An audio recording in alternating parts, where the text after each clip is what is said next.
అశోక్ బాబు రాష్ట్ర మానవ ఉద్యోగుల సంఘ అధ్యక్షుడు. ఈరోజు నెల్లూరులోని కలెక్టరేట్ ఎదురున వర్గీకరణ వ్యతిరేకిస్తూ అదేవిధంగా వర్గీకరణ మీద ఈ యొక్క రాష్ట్ర ప్రభుత్వం చేసినటువంటి దుర్మార్గమైనటువంటి చట్టం ఏదైతే ఉందో ఆర్డినెన్స్ వ్యతిరేకిస్తూ ఈరోజు మా యొక్క నెల్లూరు జిల్లా ఉన్నటువంటి మానవ ఉద్యోగులు అదేవిధంగా ఉద్యమకారుల ఆధ్వర్యంలో జరుగుతున్న ధర్నాలో ఈరోజు మేము ప్రశ్నిస్తా ఉన్న ఈ యొక్క రాష్ట్ర ప్రభుత్వానికి ఆగస్టు 1వ తేదీన సుప్రీంకోర్టు తీర్పు ఏమనిచ్చింది. వర్గీకరణ చేయాలి అంటే తప్పనిసరిగా జనాభా లెక్కలు తీయాలి, ఎంపీరికల్ డేటా తీయమని చెప్పింది. నిన్నగాక మొన్న ఈ యొక్క రాష్ట్ర ప్రభుత్వం క్యాబినెట్లో ప్రవేశపెడుతూ ఎస్సీ వర్గీకరణ చేయడానికి సుప్రీంకోర్టు చెప్పినటువంటి గైడ్లైన్స్ ఫాలో అవ్వకుండా 2011 జనాభా లెక్కల ప్రకారం చేయాల్సి వస్తుంది. 2024-25లో లెక్క తీయలేదని చెప్పి అంటే ఒక మనిషికి ఆరోగ్యం బాగలేకపోతే ఎక్స్పైర్ అయినటువంటి మెడిసిన్ వేస్తారా అంటే ఈ 15-14 సంవత్సరాల రిపోర్ట్ చెప్పినటువంటి గైడ్ లైన్స్ ని ఈ యొక్క రాష్ట్ర ప్రభుత్వం వయలేట్ చేస్తుంది. ఇది కావాలని చేస్తుందని చెప్పి ఈ యొక్క రాష్ట్ర ప్రభుత్వాన్ని మేము ప్రశ్నిస్తా ఉన్నాం. కేవలం ఈ యొక్క సుప్రీంకోర్టు చెప్పినటువంటి న్యూమరికల్ డేటా తీయలేదు. ఎంపీరికల్ డేటా అంటే ఆ యొక్క అనుభవపూర్వకంగా ఈ యొక్క 59 ఉపకులాల్లో ఉన్నటువంటి ఎటువంటి న్యూమరికల్ డేటా లేదు. జగన్ ప్రభుత్వాన్ని వ్యతిరేకించేటటువంటి చంద్రబాబు నాయుడు గారు జగన్ ప్రభుత్వం నియమించినటువంటి సచివాలయ లెక్కలు మీరు ఎట్లా తీసుకుంటారు అంటే ఆ లెక్కల ప్రకారం మేము ఈ యొక్క ఎస్సీ వర్గీకరణ చేస్తామని చెబుతా ఉన్నారు. అంటే ఎస్సీల కోసం ఎస్సీ మాదిగల వర్గీకరణ కోసం ఒక ఏకసభ్య కమిషన్ నియమించాలంటే ఈ రాష్ట్రంలో ఒక రిటైర్డ్ ఐఏఎస్ మాదిగోడు పనికిరాడా అని చంద్రబాబు నాయుడు గారు మేము అడుగుతా ఉన్నాం. అంటే కేవలం వీళ్ళందరూ కూడా మాదిగల మధ్య తగాదా పెట్టి తమాషాలతో ఉన్నారని చెప్పి చంద్రబాబు నాయుడు గారు అత్యవసరంగా యొక్క అసెంబ్లీ సమావేశాలు ఆమోదింపజేసుకున్నాడు వర్గీకరణ బిల్లుని.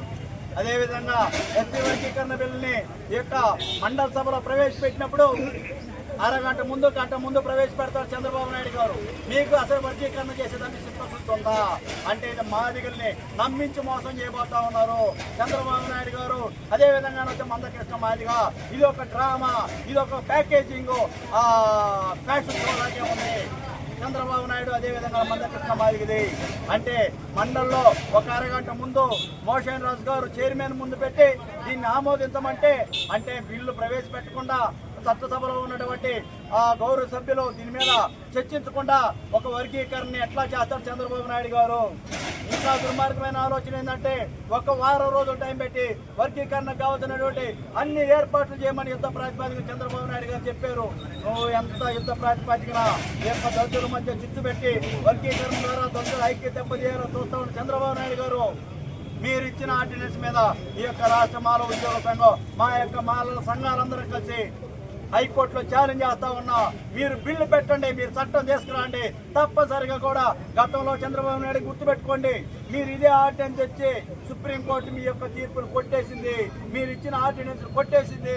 జాతీయ ఎస్సీ కమిషన్ కూడా ఈ యొక్క ఎస్సీల యొక్క స్థితిగతుల్ని అధ్యయనం చేయడానికి ఒక జాతీయ ఎస్సీ కమిషన్ ఆర్టికల్ 338 క్లాస్ 9 ప్రకారం ఉండాల్సింటే ఏకసభ్య కమిషన్ ని వేసి ఈ యొక్క మాదిగల మధ్య తగాదా పెట్టి తమాషాలు చూస్తున్న చంద్రబాబు నాయుడు గారు.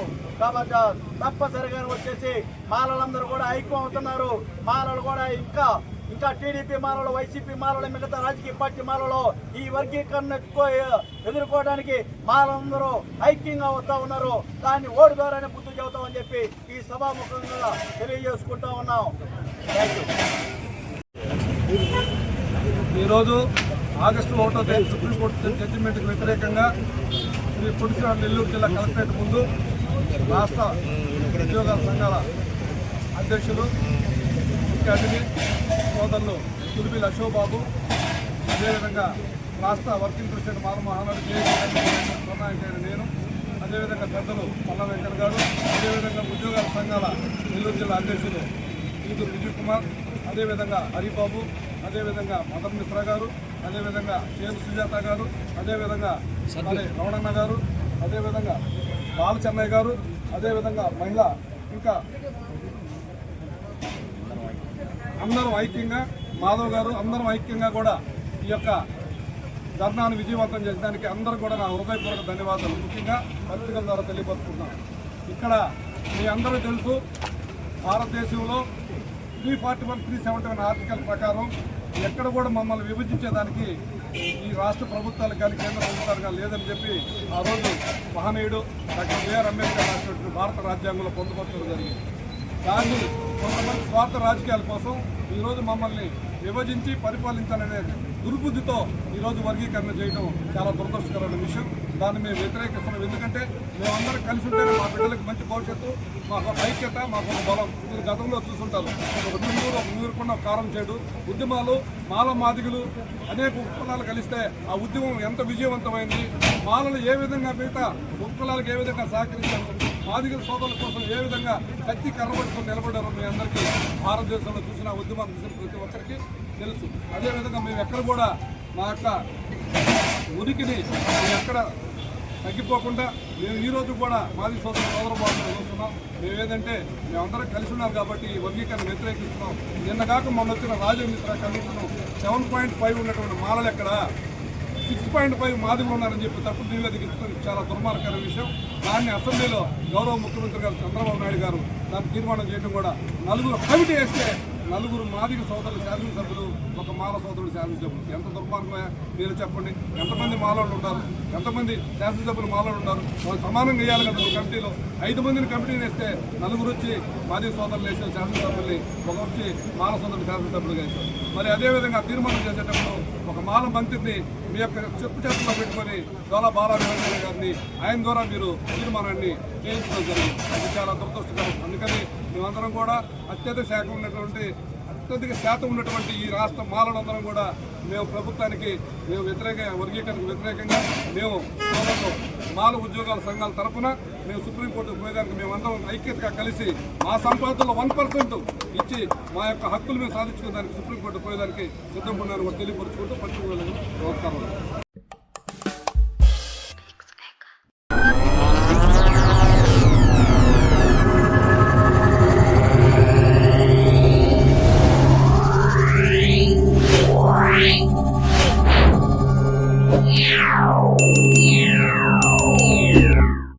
అందరికీ నమస్కారం. ఇప్పుడు మన నెల్లూరులో మోజో అండ్ జోజో వారి ఆధ్వర్యంలో అద్భుతమైన రుచులతో ఎన్నో రకాల టీలు, లస్సీలు, మోజోటోలు, మిల్క్ షేక్లు, పిజ్జాలు, సమోసాలు, స్వీట్ కార్న్, పానీపూరీలు, మరెన్నో రుచికరమైన స్నాక్స్ కలవు. ప్రతి ఆదివారం ఒక స్పెషల్ ఫుడ్ ఐటమ్ కలదు. హోమ్ డెలివరీ సదుపాయం కలదు. మోజో అండ్ జోజో సోమ్ సిటీ కళ్యాణ మండపం ఎదురుగా రంగనాయకులపేట, నెల్లూరు.